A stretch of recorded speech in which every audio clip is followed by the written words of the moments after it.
Hello. Hi Hayden, how are you? Really good. Thank you. What's happening in New Zealand today? The Prime Minister.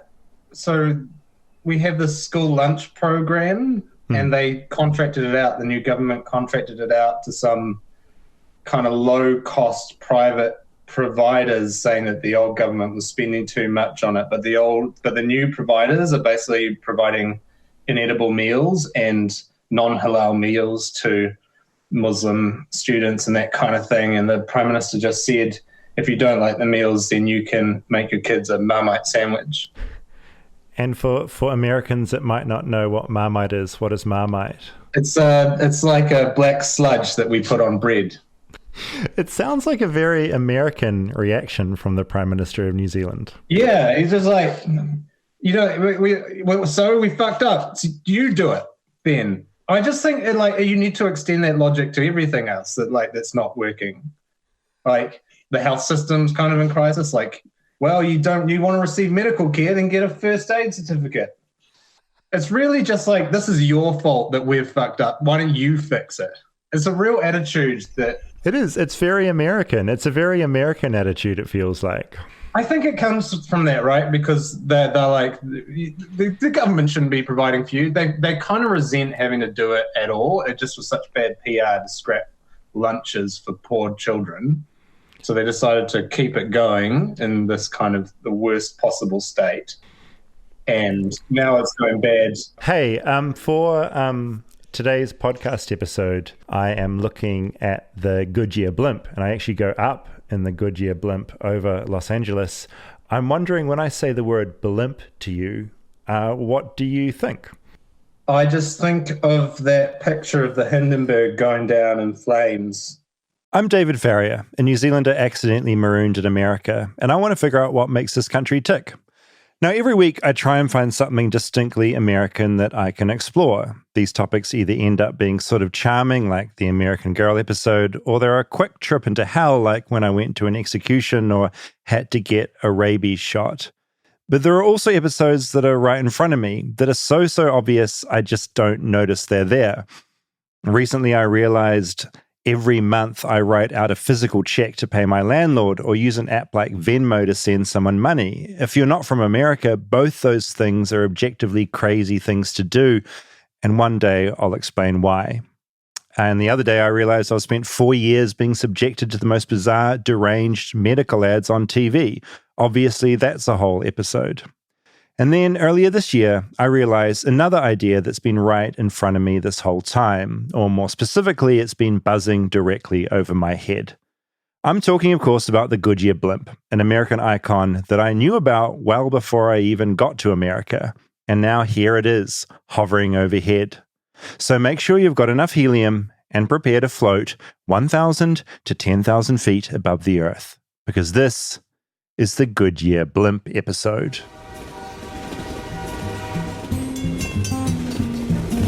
Flightless, flightless, flightless bird touchdown in America. I'm a flightless bird touchdown in America.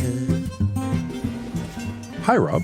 Hey. I'm just going to check that stat that I just said about hovering 10,000 feet above. I'm just going to check sounds that's about right. Is that about right? 1,000 feet to 10,000 feet? I'm so Yeah. bad with distance. Because I think, airplanes are like 30,000 feet? They're 30,000. So a third of where an airplane is. A blimp seems... How Higher? high can a blimp go? How high? I'd hate to start the show Yeah. with some misinformation Yeah, about that'd be great. blimps. Oh, yeah, I was a bit wrong. This is, in saying this is the AI overview from Google, which I do not trust. Yeah. A blimp flies between 1,000 to 7,000 feet. You said 1,000 to 10,000? Yeah. You were not that far off. I wasn't that far off. You were within the range. I was in the right. Yeah, okay. You went a little high, though. I went a little higher, but it's not crazy. I was just checking I wasn't like 9,000 feet out. Yeah. A bit of housekeeping. Yes. First. Before we get into blimps. The feedback continues to blow my mind. People are writing in kind of essays about what certain things mean to them, and it's just really cool to get. At the end of this episode, we've got some really compelling feedback from the prisons episode and the Focus on the Family episode, which both seem to resonate with people who had a lot of personal stories about it. So as always, if you have feedback, it's flightlessbirdchat@gmail.com. And we have a YouTube channel, which is youtube.com/@flightlessbirdpodcast if you want to watch us. We also have 2 live shows coming up. We need people to buy tickets to these. Yeah, buy some tickets. We're in Portland on April 13th, and we're in San Francisco on April 18th. In the show notes of this episode, there'll be ticket links there, or just check my Instagram. I've got in my profile, I have the links there. And if you're a taxidermist in San Francisco, get in touch. Yeah. Yeah, we want to litter the set with taxidermied birds. Live birds, never a good idea. No. Taxidermied birds, perfect. Yes. And yeah, lots of great topics being emailed in about things you want us to cover, so keep those coming in. I feel like just from those emails, I'm learning more about these cities than I ever knew before, so that's kind of great. Yeah, and even just things you recommend that we do while we're there, because we do a day or two of scouting the city before the show. Yeah, and you live there, so you'll potentially know more than we do. So. Yeah, we ignored the underground tour recommendation in Seattle that a lot of people said, and then found out too late that it sounded really cool. Genuinely amazing. I'm sad we missed that. Yeah, if we go back again, I'm definitely going underground. Yeah, like a mole. So yeah, cool things like that. And the other thing, just quickly, we've done this once before on the show, a thing called Flights of Fancy. And basically, in these Flights of Fancy episodes, we want to give you a chance to call up and to talk to you about pitching an idea for the show. But of course, to do that episode, we need to hear from you first. So go to this link. Yeah, if you're watching this, a big link just popped up. It's bit.ly/FBFancy. It'll take you to a form that you can fill out. But what we're really looking for is topics that you have unique access to. Yeah.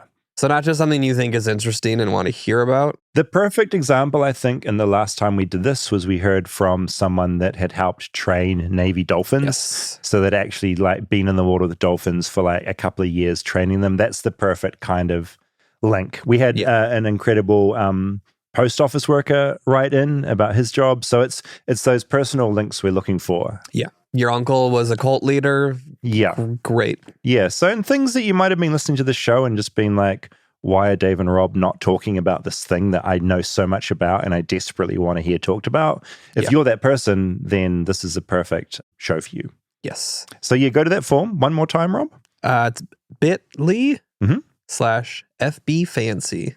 And I'll also put that in my profile and my links on Instagram and a few other places. And show notes. And the show notes. I only discovered this about a year ago. Every podcast, if you click in the right place on whatever app you're on, the hosts usually type out a synopsis and add a whole lot of links to whatever they've talked about in the show. And each week, Rob and I do that and we write it out there. And there's some good stuff in there. Yeah, mostly David, but...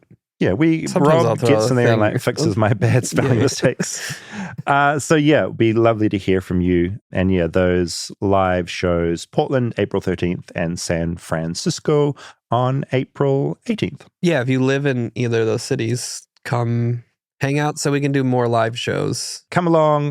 We'll have some t-shirts you can buy, and we'll be there afterwards to say hello after the show if you want to give us a high five. Now... Blimps, but also Marmite. Oh, Marmite. Yes. Have you heard of Vegemite? Yeah, I've heard of it. I don't think I've ever had it, though. So I don't like Marmite. Vegemite is, as Hayden described, it's like a brown sludge. It's like peanut butter? No. It's a very specific taste. I have a jar of Vegemite at home, which I will bring in. Marmite is like the competitor. If you like Vegemite, you'll taste Marmite and you'll be like, yuck. I imagine you that's never tasted either of those things before, you would try both Marmite and Vegemite and probably be like, what the hell is this? What's it made from? I couldn't even tell you. Oh, you don't even, No, it's just, I just love it. Like, oh, you like it? Oh, I love it. Yeah, no. Okay. So, but it's usually dark brown sludge? Yeah, dark brown sludge. And you put it on toast. So, do you have toast in America? Toast, yeah. But it's not like Nutella or peanut butter. No. So Nutella, sweet. Peanut butter, crunchy, tastes like peanuts. Yeah, and you know where peanut butter comes from, right? I'm going to go to Wikipedia. So that's why I'm confused at why you're eating something that you don't know. Okay, so it's made from leftover brewer's yeast extract with various vegetable and spice additives. And it looks like this on bread, brown sludge.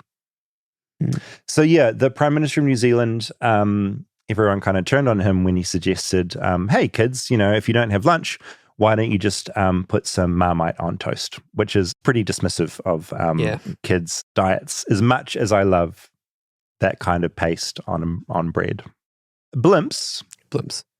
Would you have any emotional reaction? Because this was one of those topics that I've looked up in the air.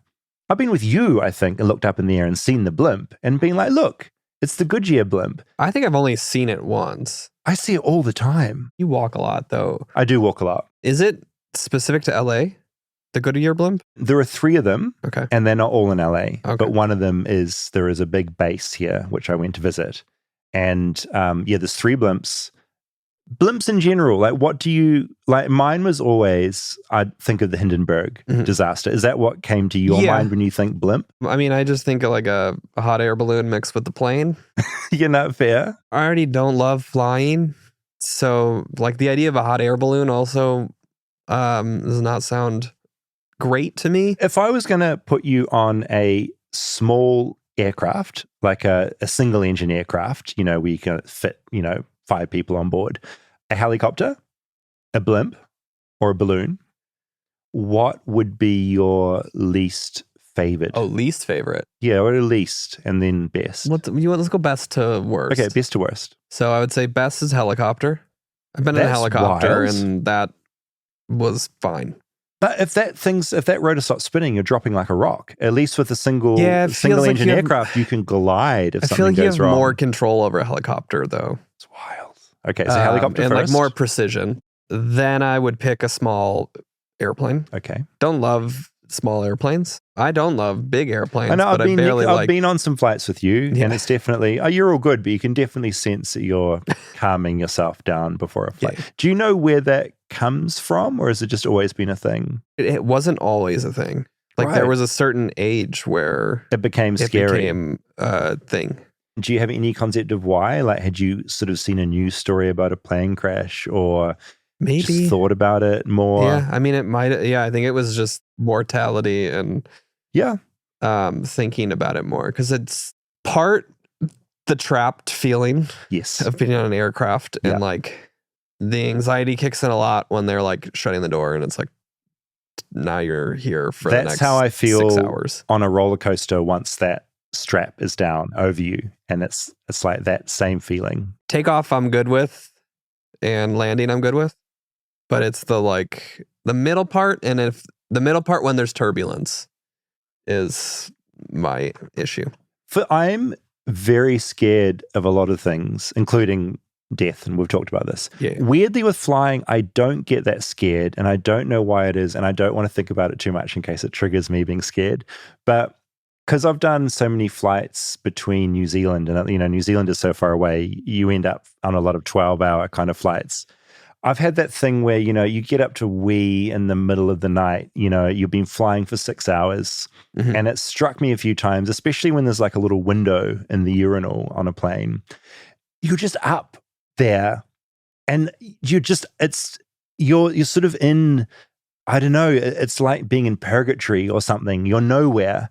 You can't get off, and it feels deeply unnatural. Like, I get the physics of how planes fly, but also they're very heavy. I think of how heavy my bag is that I've packed and multiply that by like 300 people. That feels bad. I get a moment of being like, this isn't good. But then I finish peeing and go back and try and sleep, Yeah. Stay tuned for more Flightless Bird. We'll be right back after a word from our sponsors. Support for Flightless Bird comes from Quince. Rob, you like clothes? You're a fan of clothes? Yeah, I wear clothes every day. I noticed that. I've never seen you naked. Have you ever seen me naked? No. We've been in a hot tub together, though. We've been in a hot tub. We had shorts on. Yeah. Well, maybe that can be the next step.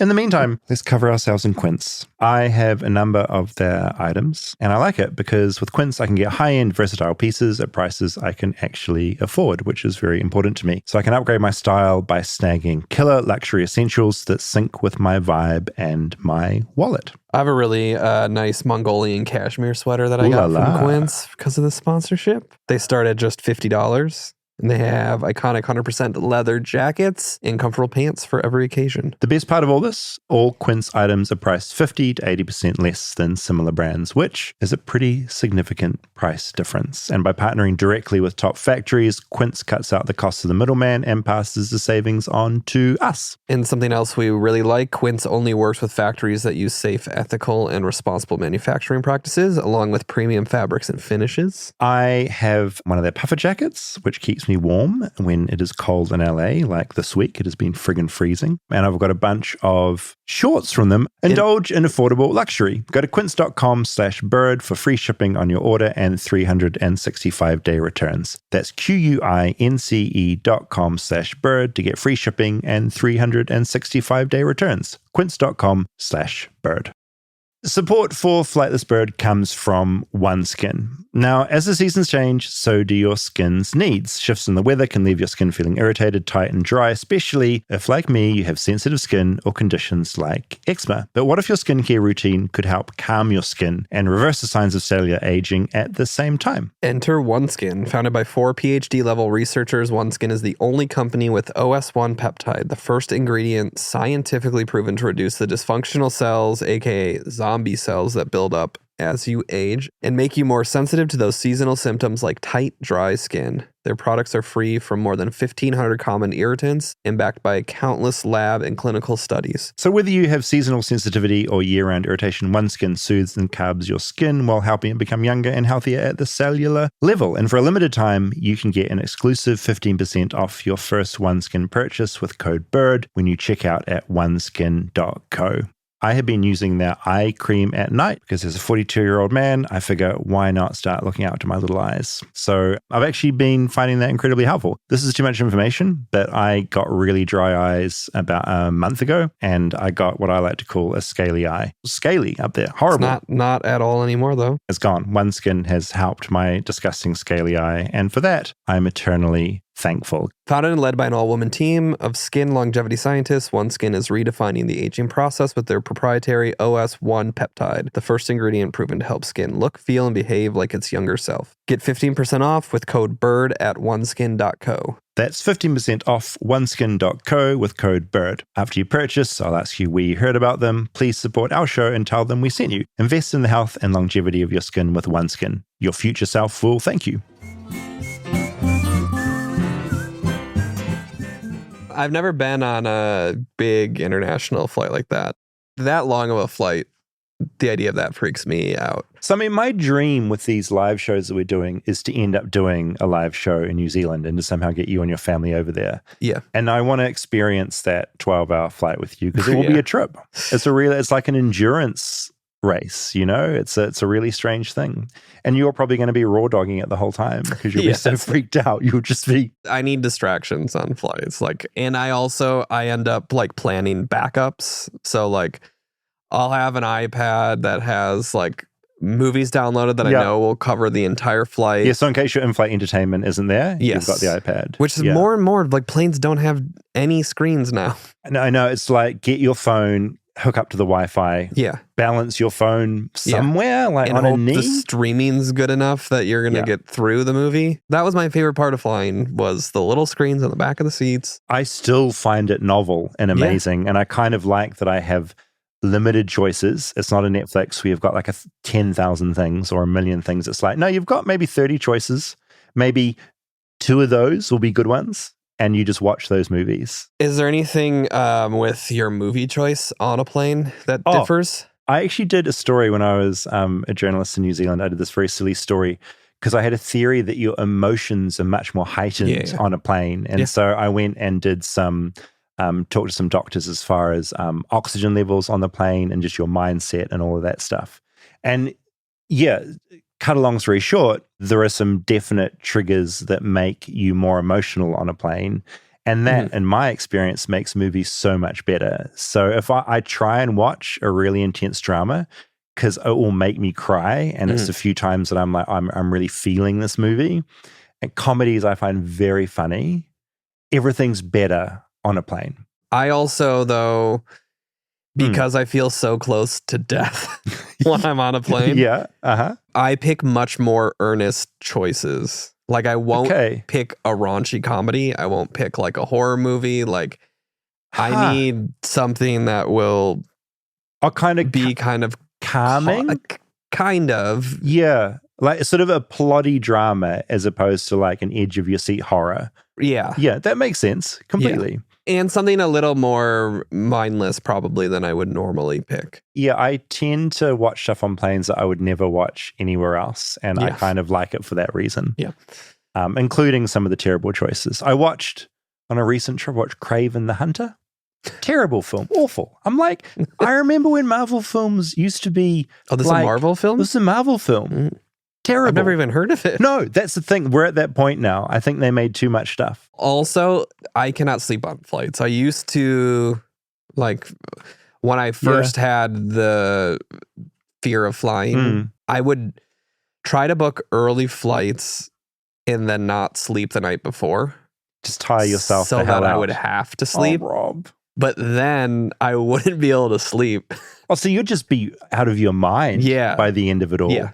I've like done some red eyes too back to Chicago and like I really like the idea of us doing a show in New Zealand. You like starve yourself asleep beforehand. You don't sleep for 12 hours. It doesn't work, so I don't do that anymore. Okay, but the 12 hours will be potentially, it'll be a lot. Going to knock you out with some sleeping pills. I'm going to put some sleeping pills in your coffee on the plane. I will check turbulence on flights before as well. So wait, before we get on to blimps, one last thing.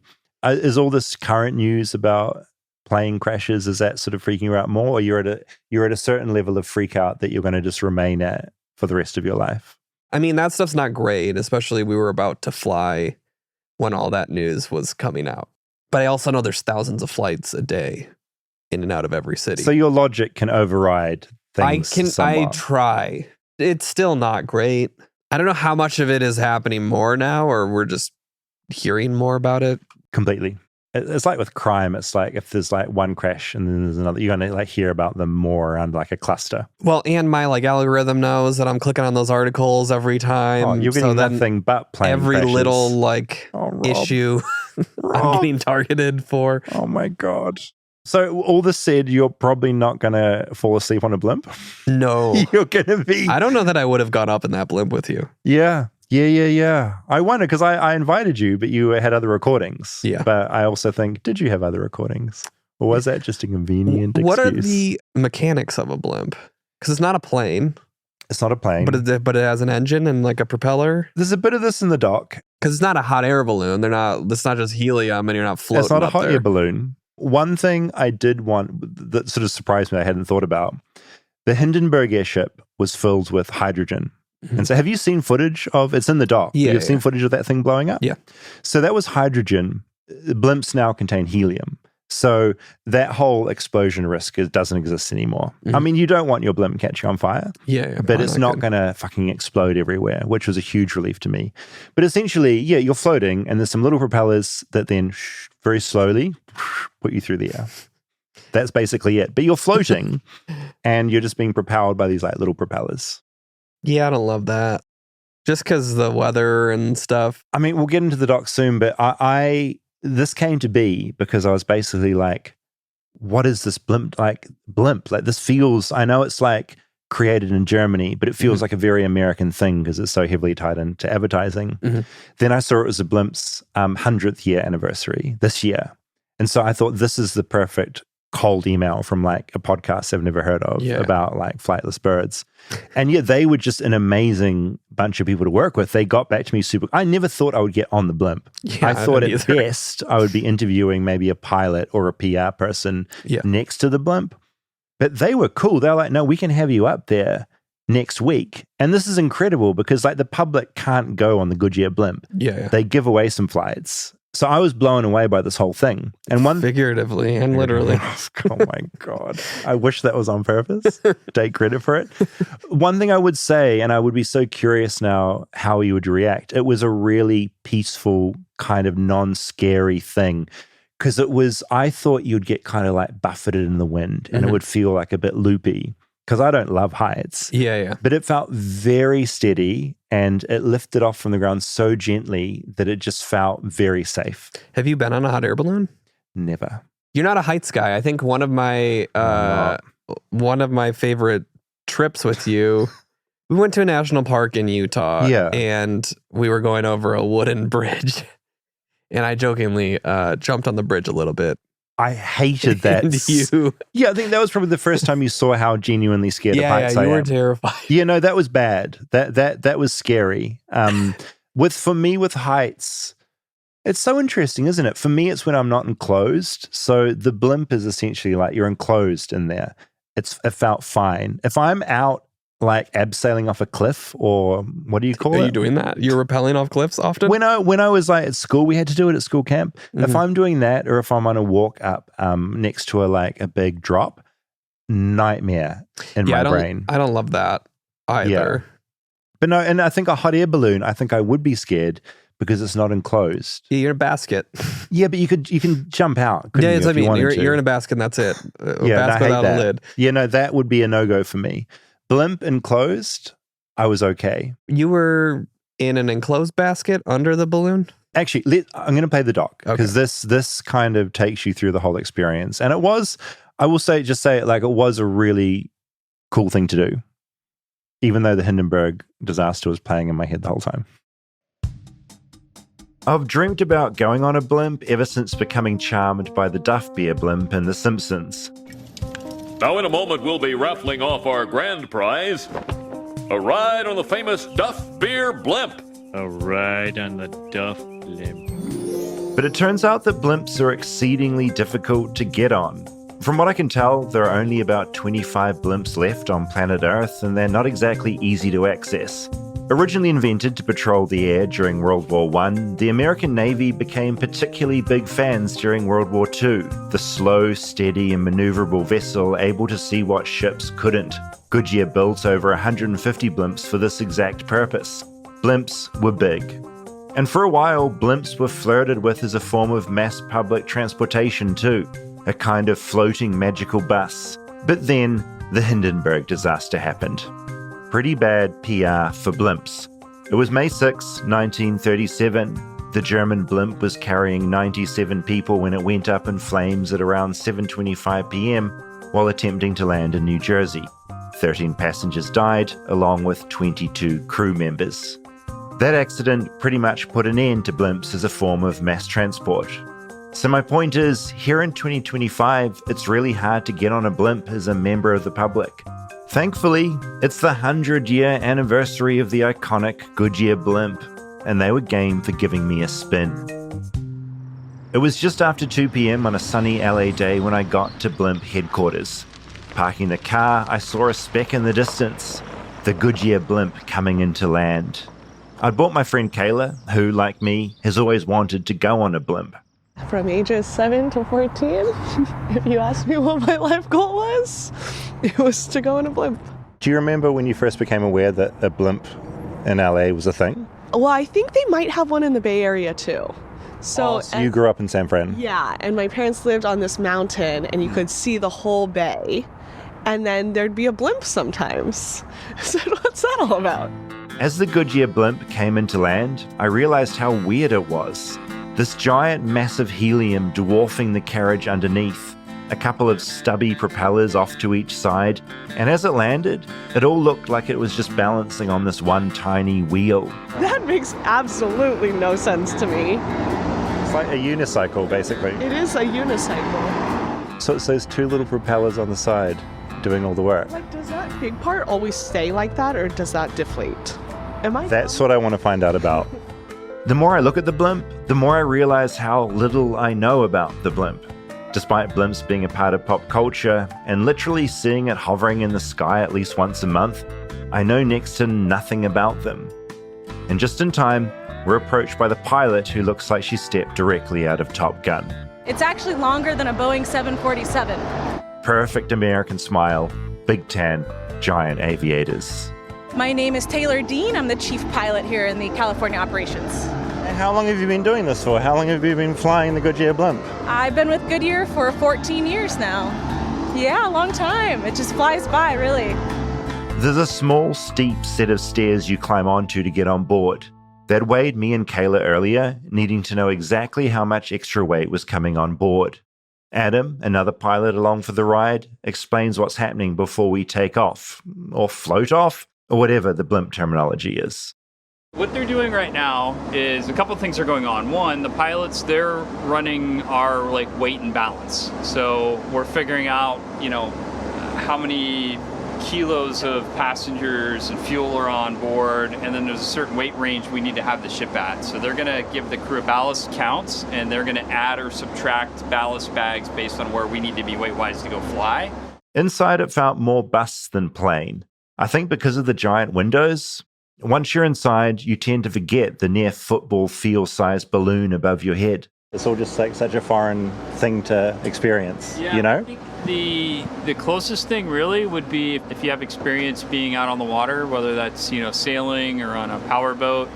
We call these airships for a reason. It's the same type of physics that allow a ship to be floating out on the ocean apply to the airship floating in the sky. Stay tuned for more Flightless Bird. We'll be right back after a word from our sponsors. Support for Flightless Bird comes from ExpressVPN. Now, going online without ExpressVPN, it's basically like having a phone without a passcode. Or like having sex without a condom. You're just basically like raw dogging the internet without any protection, which is just ridiculous. When you have sex, you put on a condom. When you have a phone, you have a passcode. And in the same way, when you're on the internet, you should have ExpressVPN running before someone jumps on and steals all your shit. Yeah, every time you connect to an unencrypted network, if you're at a cafe or a hotel or an airport, your data is not secure. A hacker with the same network can gain access and steal your personal data, like your passwords, your bank logins, credit card details. And it doesn't take that much knowledge for someone to hack you. Well, this is a theory that I think the internet, we've been using it for so long and we feel like we know what we're doing. We've sort of forgotten how unsafe it can be, just like logging into a local Wi-Fi network. We're so footloose and fancy free about it. Yeah, it's all about convenience over safety. Completely. And I mean, I think of my laptop and the stuff like the passwords I have in here. I never want anyone getting into this shit. Yeah, and ExpressVPN stops hackers from stealing your data by creating a secure encrypted tunnel between your device and the internet. It's super secure and it's very easy to use. You basically fire up the app, click on one button to connect to a country of your choice, and it will protect you and your data. And it also works on all your devices, phones, laptops, tablets, all of them. And it comes with the Identity Defender, a new suite of tools to get your data removed from data brokers. It alerts you when your data appears on the dark web and even insure you against data theft for up to $1 million. It's rated number 1 by top tech reviewers like CNET and The Verge, and also by David Farrier. I've used ExpressVPN for so long now. I'm very happy to be advertising it here on the show. It's something I've used for ages. It always sounds dicey when I say this, but I feel like I'm searching for a lot of dodgy stuff all the time doing my job, and it's just nice knowing that there is a safety as well between who's watching and what I'm doing. Secure your online data today by visiting expressvpn.com/bird. That's expressvpn.com/bird to find out how you can get up to 4 extra months free. expressvpn.com/bird.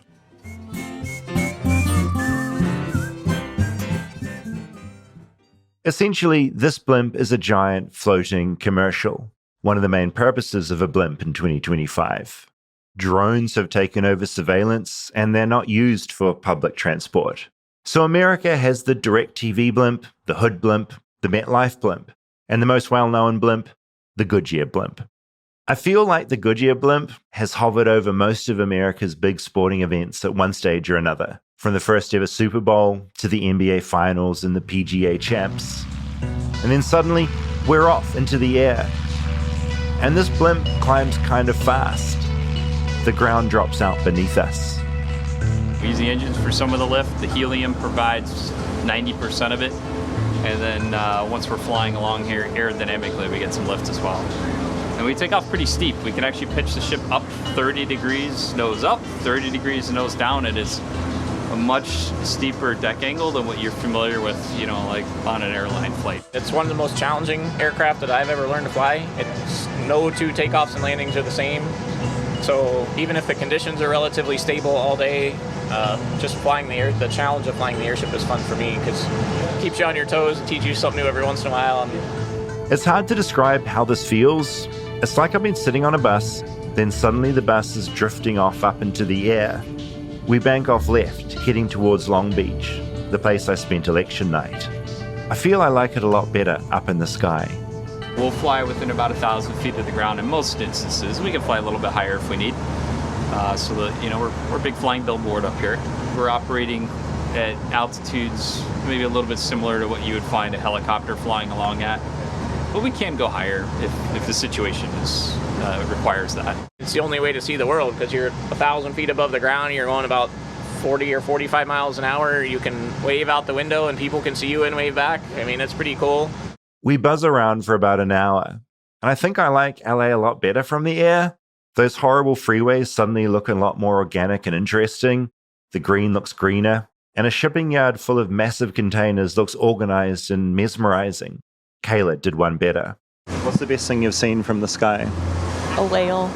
If you missed that over the blimp noises, she just said she saw a whale. I've literally been from New York to LA in an airship at one time or another, so you see some crazy stuff along the way. I think it's up somewhere in Michigan where you're out in the middle of cornfields for 25 miles and all of a sudden there's a train caboose. There's no railroad tracks, there's no roads, there's nothing, and there's just and you're like, how in the world? Like maybe 100 years ago there was a train track and the thing stopped and now it's there. I don't know. So you see things like that when you're flying across the high desert. You're 100 miles from nowhere and you see some tiny little house with a truck sitting there and you're like, well, where did this person come from and what do they do and how do they go to work or how do they even get water here for that matter? Like it's just, yeah, so you do see some pretty crazy and unique things around. I found out a lot of things on my flight, like that there are more astronauts on planet Earth than there are blimp pilots. Maybe less people aspire to pilot a blimp than a NASA rocket or a SpaceX ego trip. Or maybe it's the fact you have to put an extra 250 hours training on top of your commercial pilot's license to even fly one. Maybe it's just the lack of blimps. Or maybe it's those images of Hindenburg burnt into people's brains. And I learned that the Goodyear Blimp can travel 117 kilometers, 73 miles a day. Finally, I learned that you can take a shit on the blimp if you're so inclined. We do have a bathroom for emergency uses, but it's if you take a peek inside, take a picture, we call it the Live with the View. I won't be revealing if I use it or not. I guess I'd sum up the whole trip by saying I felt incredibly lucky to get up there in the sky on a blimp. I feel like a lot of Americans have seen the blimp, but very few have been inside. Eventually, we descend. This whole time, it's just been so incredibly calm, like we're navigating in this big floating bubble. Back on the ground, Doc tells us how different the craft we're flying is to the first Goodyear blimp, Pilgrim, back in 1925. There have been a whole bunch of different blimps since then, all basically using the same technology. But then there was this big jump in design and technology about 10 years ago. In 2016, we retired the last of the old style fleet of airships, the GZ-20 airship. And the flight controls in that airship were exactly the same as the 1925 Pilgrim. Oh, seriously? So not that much had changed? Jump from 1925 to 2020 technology when we went to these new airships. So the first one came out in 2014. We had a second one in 16, and that's when we retired the last of the old ones, started training the third crew. And then the third one came out in 2018, and then everybody had one. So the crazy part about this is that transition for the pilots, for the ground crew, for the ground support, the maintenance standpoint, everything was just so different in this one that we literally started over. And we leaned on a little bit our history to say, well, we've been doing this for a long time and we kind of know, and we didn't know. For example, you figure that solid ballast is what holds us on the ground, right? We had 25-pound shop bags. Now we have to make it kilograms. We'll just make them 22.5 pounds and they're 10 kilograms each, and that should be fine, no problem. Wrong, because the ballast compartments on these were made for lead because that's what they use in Europe, and they're too small to fit our 25-pound shop bags. So we couldn't even get dead weight right. We had to start over. And here, because of the EPA rules and things like that, we had to find a safe form of doing that wasn't stupidly expensive. So we were able to tackle these problems one at a time, but I mean, literally the helium inside is the only thing consistent between this blimp and the old school GZ-style airships. I always joke with people that flying the old GZ-style airships was like driving like a late 1960s muscle car, and then hopping into this thing is like hopping into a 2020 BMW. I'd liked my time in the BMW, and I thank Doc for his time. A man whose nickname is, apparently, Sky Daddy. Before we head home, I catch up with Taylor, who'd piloted this trip. I didn't want to talk to you and distract you while you were flying, so I just ignored. Well, I appreciate that. Yeah, thanks. Any challenging moments up there? None today. It was beautiful out today. Yeah. Kayla saw a whale. Did you? Wow, amazing. It is whale season. It's the migration path right now, so I wish I'd have seen it. Weirdest thing you've seen up there in the sky? Have you looked down and seen something and you'd be like, holy shit, look at that? The weirdest thing. Must be something. I mean, she saw a whale today. You must have seen something, a murder or a car chase or something. I've seen some car chases, actually. So on a flight very much like today, and, helicopters like to chase cars. That's one of my favorite things about America. Yes, it's car chase TV. Like every day. They don't show them all, but they're always going on. It's amazing that you do that here. Like they think they can get away with it, right? So the car ended up going right underneath our path, and all the helicopters are going around us. They chased them down Redondo Beach. It was really, really fun. It's the most American thing that's ever happened, like a Goodyear Blimp happening upon a televised car chase. Yeah, absolutely. The last thing I should point out before wrapping this up, it's a shocking shocker. Technically, the Goodyear Blimp, it's not even a blimp. It's an airship. A blimp can be deflated at the end of the day, whereas this thing has a solid structure and frame. Tomato, tomato. I'm sticking with blimp. I flew in a blimp. The blimp didn't blow up, and I had a great day. I love the blimp. I love blimp. What more could this flightless bird want?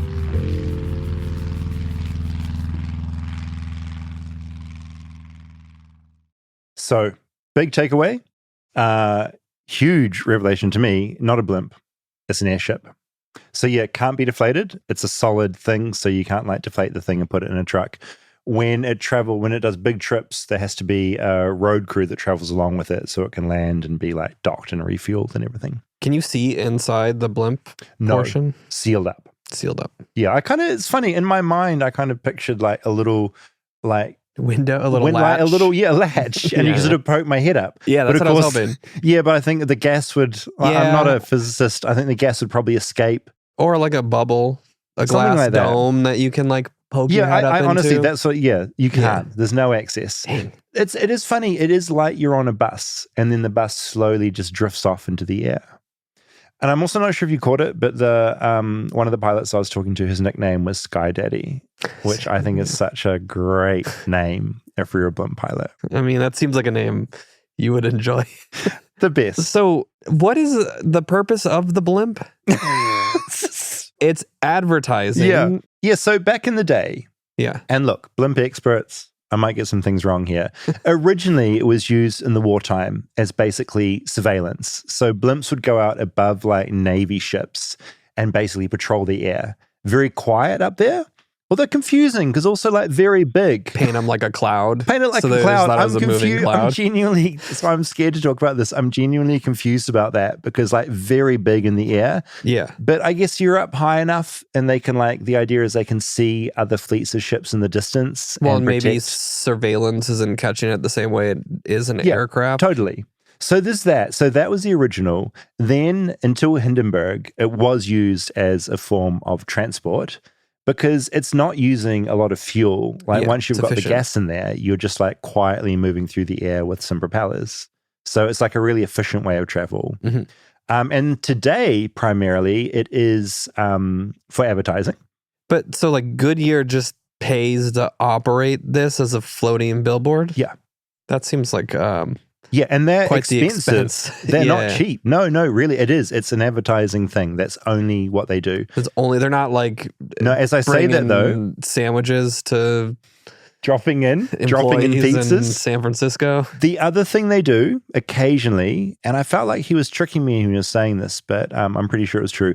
One of the pilots told me, because there were 3 pilots on that flight, so she was piloting the plane, and then I had 2 male pilots who were basically just there to talk to me. So she was doing the important work of actually flying, and these 2 guys were giving me interviews. Yeah, which is there seems something slightly misogynistic about. No, this I mean, no, I know it's not. But the other thing that I found out, it's a pretty even balance between female pilots of blimps and male pilots of blimps in America, which I thought was really interesting. But more astronauts than overall more astronauts than blimp pilots, which blew my mind. So there's 4 female blimp pilots and 4 male. Yeah, it's I should actually get the exact numbers, but definitely more astronauts. They shoot golf from up there. That's what he told me. Sometimes they shoot golf games. Oh, they from a blimp. Film it. Yeah. Okay. Because you can get proper heavy broadcast cameras up there. Apparently, some games are better shot via blimp than by drone. Oh, so there you go. Production. So I it's guess that makes sense. advertising and golf is pretty much it. Not transporting stuff anymore. No, well then saying that, breaking news since I recorded, since I was up in the blimp. So on The Guardian, this is from February 24th. The Flying Bum is the headline. Can a UK firm making huge airships finally get off the ground? This is the shape of the airship. As you can see, it looks a bit like a butt. Yep. Yeah. So it is still basically being investigated to be a form of public transport again. So not public transport, the public can pay to be transported. Is public transport usually cheap, or am I? It's not free. It's not free. It's probably a form I of guess transport. it's true. Like I wouldn't call flying public transportation, no. but I would call a bus or a train. But you do pay for a bus and train as well. Yeah, I don't know I think public transport is much cheaper and must be subsidized by taxes, right? Probably paid for by the city. Okay, so this isn't public transport.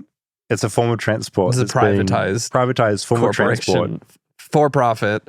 So just the first paragraph of this article, it's a dreary day in Bedford, but on a flight simulator, the skies above San Francisco Airport are blue and the wind is low. That is a good thing because there is an amateur at the joystick of the world's biggest aircraft. The flight simulator models trips by the Airlander 10, which is part airship, part airplane. If all goes to plan for its designer, hybrid air vehicles, HAV, 24 of these will be built each year from 2030 at a factory in Doncaster, South Yorkshire. So they might be coming back. Do you know, is flying in a blimp safer? Don't know. I mean, you ask people on the Hindenburg, they would say no. Well, and so much of what it's doing is just floating. I feel like weather conditions maybe make it harder to control. Can you fly a blimp in a rainstorm? You can. Yeah. So no, one thing I said to the pilots was like, do you get buffeted by like high winds and stuff? Apparently all that's like pretty fine in a blimp. It's like, I think it's big enough. And again, I feel like I'm probably talking shit right now, but like from what they sort of told me, it's not like it blows away. Yeah. Like they're doing long distances and it's pretty solid and it is very safe. Yeah. Well, because if they're at 1,000 to 7,000 feet, are you above weather at that? Probably, because you are at 30,000 feet. Yeah. No, I mean, you're under the clouds. So no, I guess you'll get hit by lightning. I mean, to be honest, these are things that I don't know, but yeah, they're trying to bring it back and good on them. I guess you're not dealing with like engines and stuff. It's like much slower. So that's probably safer. The like flight time is 3 times longer to go anywhere. It takes a long time. Yeah. Speaking of safety, I did make a few notes about possibilities of why the Hindenburg blew up, if you want to hear those. I would love to hear. What year did this blow up? Ballpark? I don't know. I don't fucking know. It was in the doc. May 6th, 1937.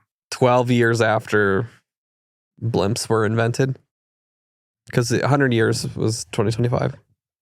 What? 100. We're looking at the 100th year. Yes, of the Goodyear Blimp. Of the Goodyear Blimp. Yeah, not blimps. Not blimps. No, just the Goodyear Blimp is 100 years old. Around. This is my nightmare. It's just questions about the topic. I don't know. Frantically blimp. 1852 was the first steam-powered hydrogen balloon airship with steering. I do remember you said exactly that in the doc. There's probably in there somewhere. No, it's not. That was the first steam-powered hydrogen balloon airship. But that's an airship. That's not a blimp. Well, but we're talking airships, not blimps this episode. We are. Technically, this is the airship episode. What is a blimp then? A blimp has to be blown up. Okay. So it's like a soft shell. It's a balloon that you blow up. And there's not many of those around. Most of them now are like fixed structures. Got it. Hindenburg.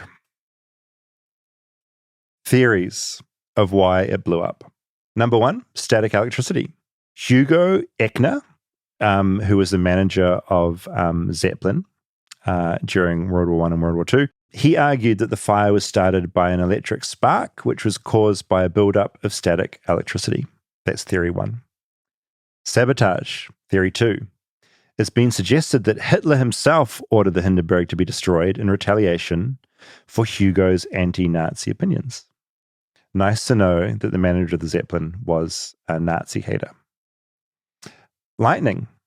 A.J. Dressler, former director of the Space Science Lab at NASA's Marshall Space Flight Center and a critic of what some of the other theories, favors a much simpler explanation: lightning. Oh, I mean, that was my question with the weather. Yeah, bad. But again, because it was filled with... hydrogen, not helium. Or engine failure. So those are your 4 main theories, in case you wondered why that blew up. We still don't know exactly why. I go for the Hitler theory. I think the other big question people are going to have, did you use the loo with the view? That's private. No, I didn't use it. No. Because the pilot and you are all in the same space. So if I was going to use that, I guess I was going to wee. I wouldn't smell, would it? I was sort of like... What is your feet smell? Yeah. No, I think if you're going to use a toilet, you need to use it for like the full experience and do a number 2. That's my theory with using a toilet. How long were you up there for? About an hour. You should have peed in it just to pee in it. I just felt bad. I felt bad because you're like, it's so public. It's like, you know, if you're at a restaurant and the toilet is right there and you have to walk past all the patrons to get enclosed. to it. It was enclosed though? Yeah, but the door is right there. So like, you go in there, everyone in that blimp, including the 3 pilots and my friend, would know what I was doing. I mean... And I don't know, I just felt bad. Can you explain how that's any different than a bathroom on an airplane? Because everyone knows what you're doing when you walk in there. You're walking by everyone. I think it's because there were less people. Okay. And like I was 1/5 of that. Wait, 1, 2, 3. I was 1/5 of the people on board, and it was just too, for me to go to the loo, it was just too obvious. It was too much. About what you were doing in there. Yeah. I decided I don't want people to know, you know? It's like when you go to the supermarket. Is that what you call it here? We have a supermarket. The supermarket. Yeah. And you just buy toilet paper. It's like they know what you're going to be doing. And I feel seen, and I don't want. So I'll always buy extra things like Vaseline. So they don't think I'm going to take a shit. Yeah, do you know just now think you're masturbating. It's a good little gag there. But my point is, like, if people know, I think that's why on a plane. They don't know if you're going 1 or 2. What I'm saying? It's very obvious on a blimp. Look, it's very specific.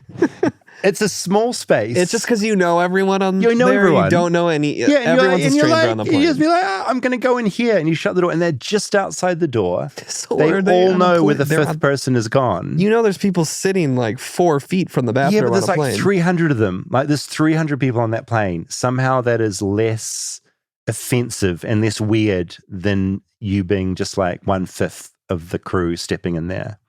Do you know what I mean? I don't. If you had a bathroom in your car, it would be like, if I go, Rob, I'm going to take a shit. It would be like that. Okay, shit is different though. We're not talking shit. If I was going to wee in your car, it would be the same thing. You're right there. There's only a few of us, and I would feel incredibly self-conscious. If we were on a tour bus and there's a bathroom there.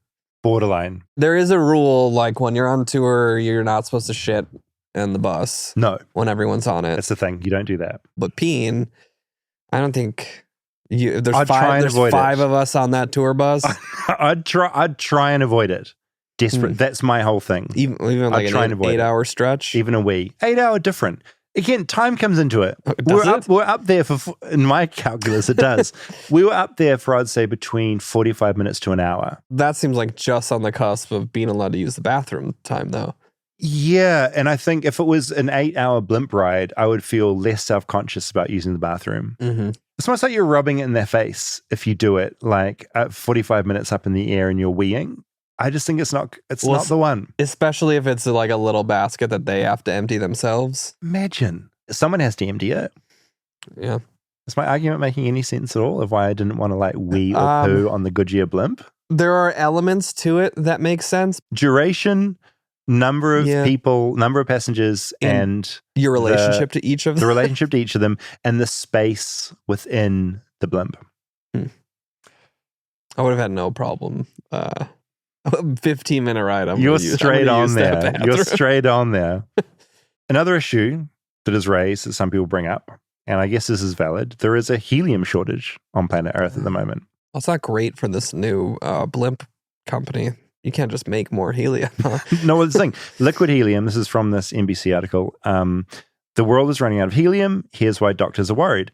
Liquid helium, the coldest element on Earth, is needed to keep the magnets in MRI machines running. Without it, doctors could lose a critical medical tool. Helium has been a volatile commodity for years. This is especially true in the US, where a Texas-based federal helium reserve is dwindling as the government tries transferring ownership to private markets.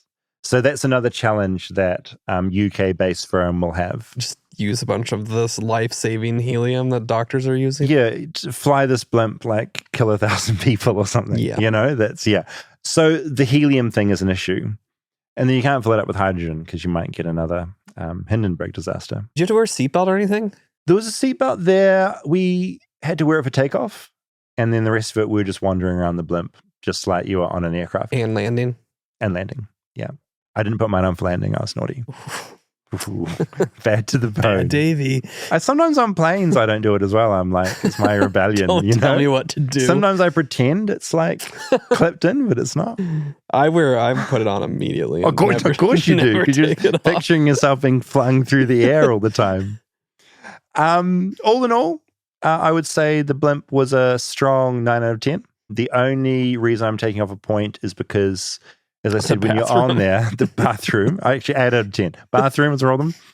And just the fact when you're on there, you don't see, like it's almost more impressive being on the outside of the blimp, looking up at this huge thing. When you're actually in the blimp, you don't see the balloon. So it's just like you're on a little weird bus. Are the windows though? Like, do you have a nice like 360 view of the view's everything? amazing. Yeah. The view's incredible. The view's great. All right, 9.5 then. 9.5. It was, who am I? It's a 10 out of 10. I've been on a blimp. It was 10 out of 10. I'm one of very few people that has been on a blimp, and I do feel crazy lucky to have done it. Flown by one of 11 blimp pilots in the world. One of 11 blimp pilots. Can you search how many blimp pilots there are in the world? How many? Or in the country, I guess. Blimp pilots. AI overview, 17 full-time blimp pilots 17. In the US. Well, you mentioned that there's more astronauts, but how many astronauts in America? 17. That's much lower than I would have guessed. It's crazy. It's so rare. 47 active astronauts at NASA, and then however many SpaceX has as well. Probably a lot. It is a rare thing to be a blimp pilot, and all the blimp pilots I talked to on that flight were friggin' cool, including Sky Daddy. You talked to 3 of 17. I've talked to most of the blimp pilots in America in that one story, which is kind of insane when you think about it. Any other blimp facts you'd like to know? I can fire up Google over here and find out. No, I think if I fucked up any of the blimp facts, email flightlessbirdchat@gmail.com. I think if you're a blimp pilot, if you're one of the other 17, we would love to hear from you too. Let's interview all 17 blimp pilots in America. Let's cover them all. Let's turn this into a blimp podcast. Yeah. This is now specifically about blimps. All right, I'm going to go into some feedback. Will wrote in about our prisons episode. I wanted to bring up something that struck me as odd when I spent a weekend in county jail for a DUI back in 2013. Brackets, I'm sober now and doing much better, which is awesome. Upon entering my pod, I was given some items like toiletries and sandals, all of which were Bob Barker branded, the guy from The Price is Right. Bob Barker bendy toothbrush. Bendy so he couldn't harm himself or others with it. A Bob Barker bendy pen and Bob Barker rubber sandals. What? This blew my mind.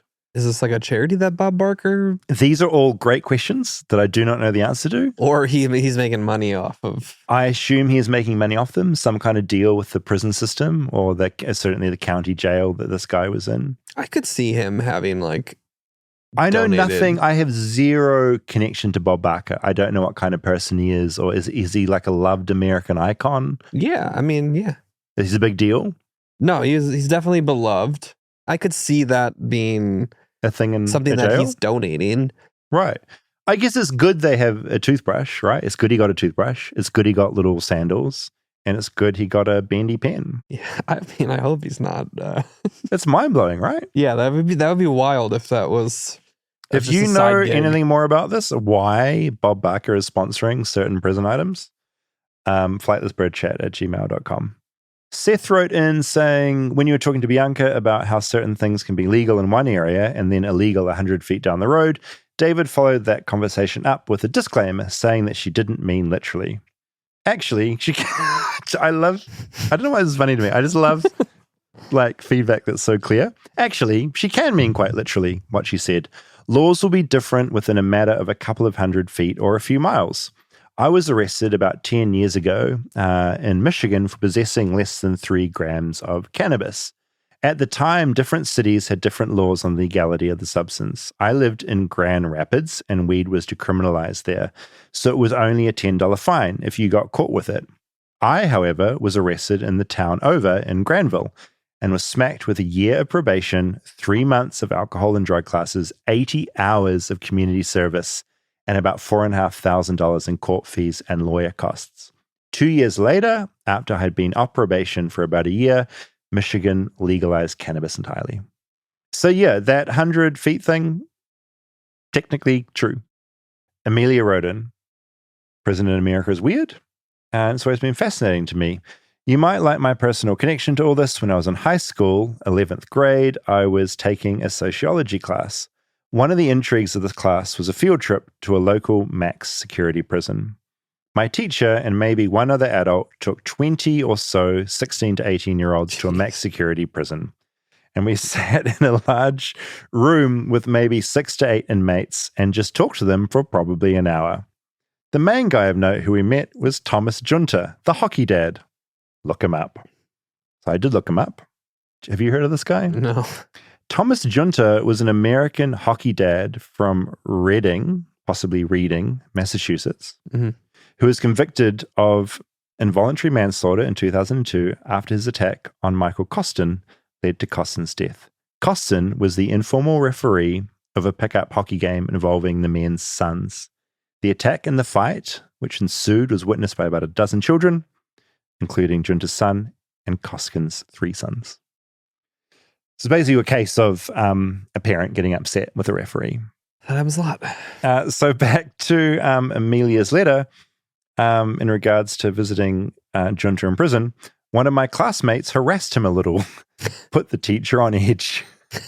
That's how she ended the email. Just imagine these kids like 16 to 18 is also not. Well, you're rat bags. You know what you're doing. You do. No, so someone just being, I just imagine this teacher getting very stressed out. Yeah. You also don't know what harassed him a little means, whether it was like poking fun or just like giving him the finger or something. Yeah. Anyway, I just thought that was an interesting class activity to do. Raven, great name. She wrote in. She was a senior in high school. And they also had a field trip to the closest jail. This was in Ohio. This seems like it's like a weird like scare tactic. I think it's like trip? Essentially like scaring you straight. Yeah, scared straight. Part of it. Yeah, like don't do this or you could end up here. As a high school teacher myself, I'm not really sure why it was appropriate to take 17-year-olds to see a jail. This is about to answer our question. I think it had to do with beyond scared straight, which was a big thing at that moment in time. However, this was an extremely special year for the program due to the fact one of our classmates in a class of 66 kids was at this jail. Jeez. Not only was he in jail when we got there, but we saw him. Worst of all, he was in maximum security. The summer prior to senior year, he robbed a gas station with a knife and got 10 years. It was really upsetting due to the fact that a lot of us knew him well and we could see that he felt really embarrassed. Again, why the fuck did teachers agree to go into this jail, specifically this year, potentially having their students see their fellow classmate? Yeah, that's rough. And she also mentioned that in Ohio, that's where the Shawshank Redemption prison is, where they shot that. And apparently they have a big metal festival every year called Inkcarceration, because it's also a tattoo fest. And I see that I think Slipknot is playing. Okay, Courtney wrote in regards to what we mentioned in the prisons episode about watching and studying movies in school. Mm-hmm. She says she's shocked that Rob's education didn't include movies he had to write papers on. For context, I'm 40, graduated from high school in 2002, grew up in New Hampshire, went to public high school, In classes, I had to write papers about the following: the 1960s Romeo and Juliet versus Romeo and Juliet with Leonardo DiCaprio. I had to pick out specific scenes from Monty Python and the Holy Grail and write papers about why they were funny. In physics, we had to watch The Thing and write short essays, but I can't remember what about. And I'm sure we watched Swing Kids in history. I mean, we had book reports in high school. We didn't have movie reports. Your school missed out. I mean, in college, like... What's college? How old is that? That's after high school.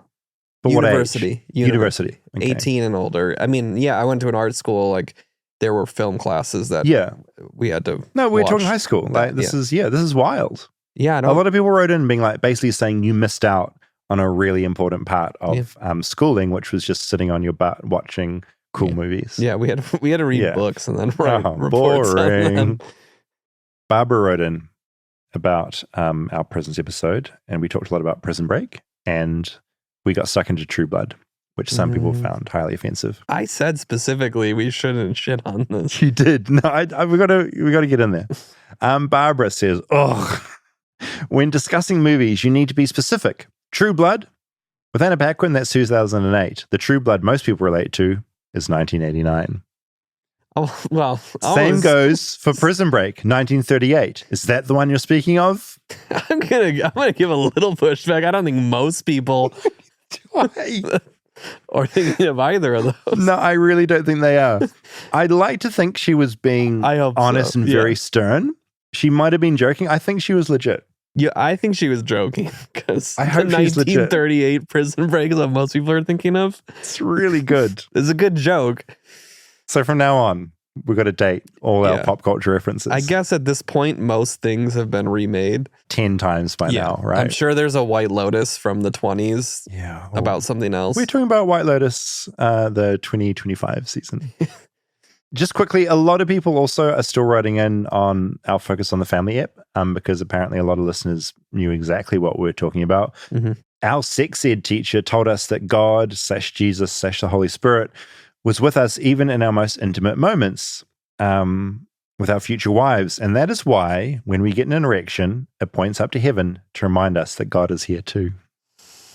Which is so good. Can you imagine a grown adult telling a child that? It's friggin' wild. And like not joking and laughing and saying that. It's like, God, he's up there. When you get an erection, you're pointing your cock at Jesus. Really good. America, you're an interesting place. And I am endlessly fascinated by you. I'm sure that was told to little New Zealanders This too. is about the only thing, only because of America exporting your ideas to us. That is about the only thing I remember from all of grade 7. It's wild to think back to that time in my life.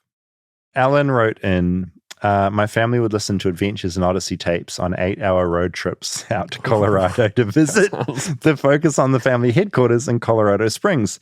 My parents also chose to discipline their children using Dobson's principles, and it was deeply traumatic for me and my siblings. It's been incredibly helpful for me during my healing journey to learn about where these terrible ideas came from. So thanks for that, Alan.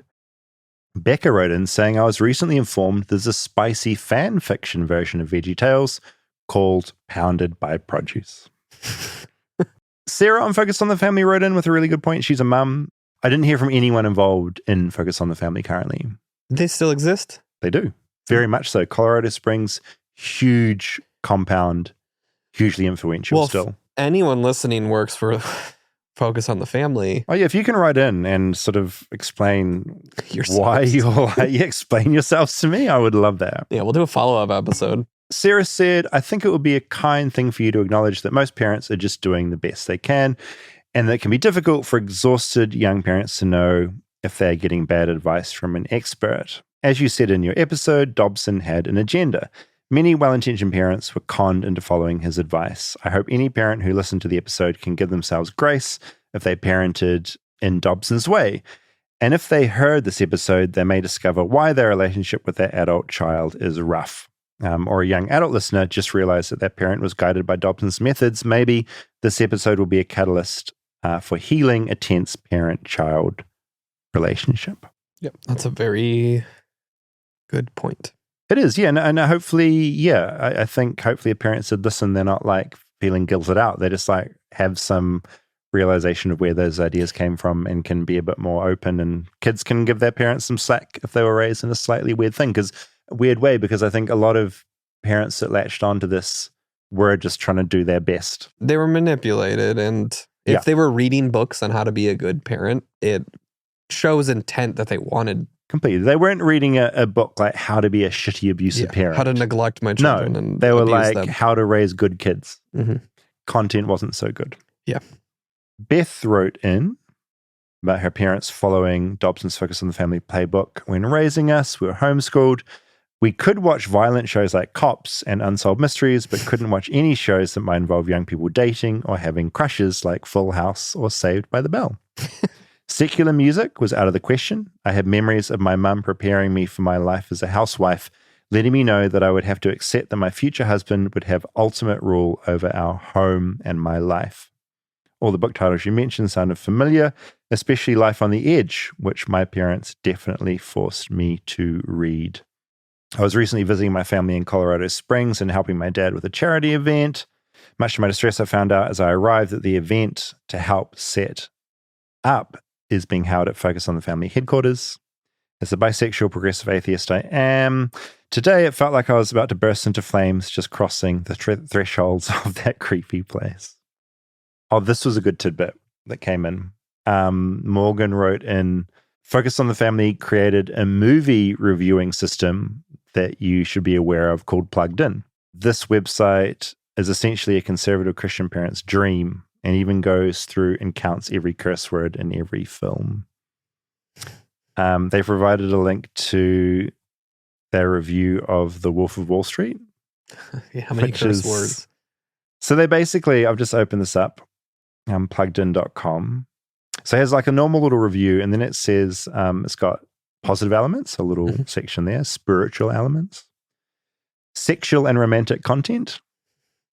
By my count, there are 22 sex scenes in this movie. 22 sex scenes in Wolf of Wall Street?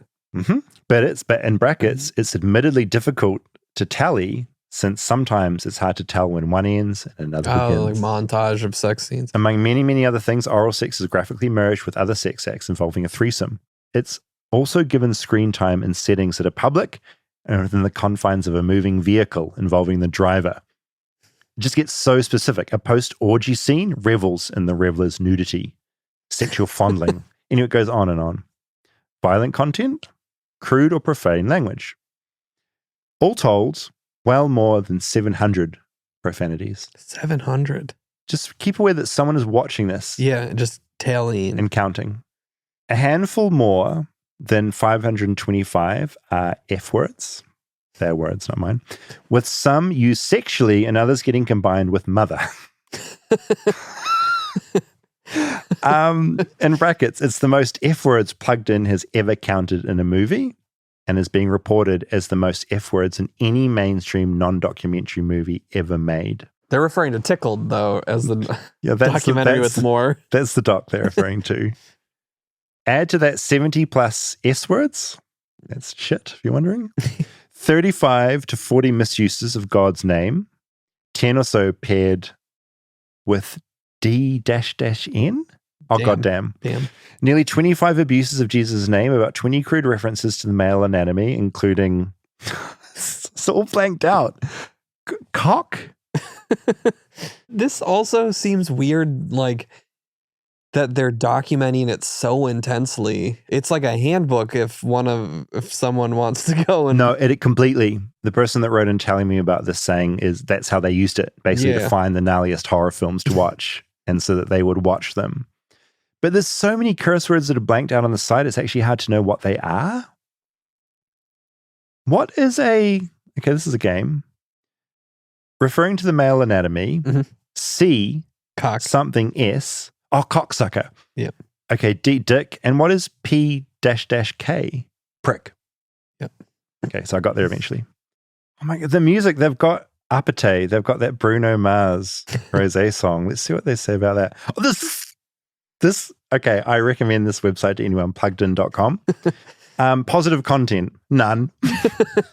Content concerns for Apathy. The chorus of the track, which is what the dance is based on, is a repetition of Korean word apartment or apate. That's innocuous enough without context. But as Rosé explained on Jimmy Fallon in December of 2024, apartment is actually a Korean drinking game. The balance of the song is silly gushing flirtation and mildly suggestive kissy face sent to your phone. But I'm trying to kiss your lips for real, Rosé sings with a playful pout. It's so specific. Later she adds, don't you want me like I want you, baby? Don't you need me like I need you now? Sleep tomorrow, but tonight go crazy. The most problematic lyric comes from Bruno Mars, who embraces excess at a spontaneous apartment party. Turn this habitat into a club. I'm talking drink, dance, smoke, freak, party all night. The video for the song features just two artists performing it together. Rosé wears short shorts and a midriff-bearing top. This is funny shit, man. It goes on and on as well. So yeah, if you want some entertainment and you want a incredibly conservative take on a movie or a TV show. Anything you're about to go see. But yeah, Plugged In, it's still going. I thought maybe they'd stop reviewing, but it's a wild site. So I'm very appreciative to know about that, Morgan. Thanks for writing in. Do they rank any movies they like? I feel like no, it's all like just it's a breakdown of filth. Anything. Yeah, it's a breakdown of filth. It's sort of almost written in an unusual way. It's just basically lists, sort of not even watching the movie. It's just kind of watching, do I see a short skirt? Do I see, like, hear a swear word? There are 75 Yeah, it's kind of almost neutral in that way. But it's coming from that perspective that any mainstream media is inherently evil because it has something bad in it. God, that's a good site. Okay, a few more. Lachlan wrote in about Fake Seizure Guy. I had an experience at some point between 2012 and 2017 where a man on a busy peak hour tram had a seizure and asked me to get on top of him and apply pressure. I didn't think much of it at the time, besides embarrassment, but over the years I heard some stories. Thanks to your podcast, I've lodged a Crime Stoppers police report over the weekend and am providing some relevant info to them at the moment. Kayla wrote in regards to the Fake Seizure Guy episode, saying, you need to look into Tunnel Girl. And of course, as someone who grew up loving tunnels, I'm thinking this could be my girl. It's your dream girl. David finds love. Her name is Carla, but she's better known as Tunnel Girl and has amassed over 600,000 followers on TikTok by documenting herself digging a tunnel under her house. As far as I can tell, the only reason she's given for it is because it's challenging and fun. Might be an interesting topic. So yeah, Tunnel Girl. Where does she live? Don't know. Somewhere in America, I think, according to this person. If you are Tunnel Girl or you know Tunnel Girl, can you please write to me personally? No, flightlessbird, chat@gmail.com. I would love to talk to you. Was it a thing in New Zealand that you would just dig so deep that you'd get to China? That was that thing. Yeah, okay. That was the idea. I didn't know. It was always China. It just had to be. Yeah, no, that was, I think, and growing up in the West, like China was this place that was like the furthest away. Yeah. This like mysterious land. So it's not actually straight to whatever country. It's just a stupid Western thing to say, I think. Okay. It's a really good question, though. Something else I actually saw raised is like a universal weird thing I hadn't thought about. And I'm wondering if it was in America. When you were a kid, did dog poos, like dog shits on the lawn, were they white? Do you remember when dog poos used to be white? I don't recall. So in New Zealand, bird poop's white. It's something to do with the dog's diet, I think, and what they were being fed. Maybe like wet food versus kibble or something. But in New Zealand, every kid has a memory. If you're my age, like in your 40s, when you're a kid, there'd be white dog poos on the lawn. Is this like a Mandela effect? It could be. I'm worried now. If you know anything about this white dog poo thing I'm talking about, maybe flightlessbirdchat@gmail.com. Maybe it didn't happen in America. Maybe it was just in New Zealand. Yeah, there was like a dog flu going around. Might be. In the 80s. Finally, Diego and about 1,000 other people wrote in saying, how many people tagged you in that video of Kate Blanchett discussing leaf blowers? Have you seen this? I saw it again today. Yeah. So it's this really fun. He's either a TikToker or an Instagrammer. His whole shtick is he interviews people on the subway in New York. He has really fun conversations, but Kate was on there, and her whole social media clip was her just very clearly going through why she hates leaf blowers. It was so compelling and so good. And yes, I have seen it, and I support it. And it's just great to have more people behind the cause. And if Kate, you're watching or listening to this, flightlessbirdchat@gmail.com. Yeah, would love to have you on the show. You're clearly as love. passionate as I am, and I would love to hear from you. Yeah, Leaf Blowers Part 3. I think it's about time. I had a friend as well say to me that apparently there was an art duo in maybe New York, and one of their like video installations I think they videoed it and played it in the gallery. They blew a leaf between like a couple of states, like one leaf with a leaf blower. So I want to find out more about that as well. If you're that art duo, flightlessbirdchat@gmail.com. This has just become a plea for I'm just wanting answers. Weird things. I'm now using the email as like instead of Googling things, I think, which is bad. I've become my own. I've become like what I hate. I just need to Google all of that shit. Yeah, no, just email it. Oh Give my it to God. David directly. This is awful. I've turned into that thing that I hate. You've got this whole flock of birdies that are I get great answers. I know. Like people write in great things. That's the feedback. That's the show. Do you have anything else, Rob, that you want to share? Any other final thoughts about blimps? No.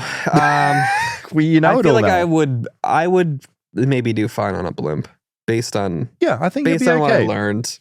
It's today. peaceful. It's a peaceful drifting sensation. Is it loud? It's steady. Steady. It's like That's not an answer. Is it loud? it's like that. It's like you have to talk loudly at certain moments because those little propellers are going. Yeah. It's not like a glider where it's like nothing. And it's maybe a bit louder than a commercial flight. Because it's shaky? Is everything like... No, it's smooth. Smooth. Okay. Very smooth. I think I could do a blimp. I think you could do it. If I go up again, I'm bringing you. When we interview the other pilots? 14 other pilots? blimp pilots. That could be your opportunity. Yeah. I'll hop on one of those. Do email in with any feedback, flightlessbirdchat@gmail.com. Tickets for those live shows on sale, Portland, April 13th, San Francisco, April 18th. Come along, say hello, and we'll see you next week.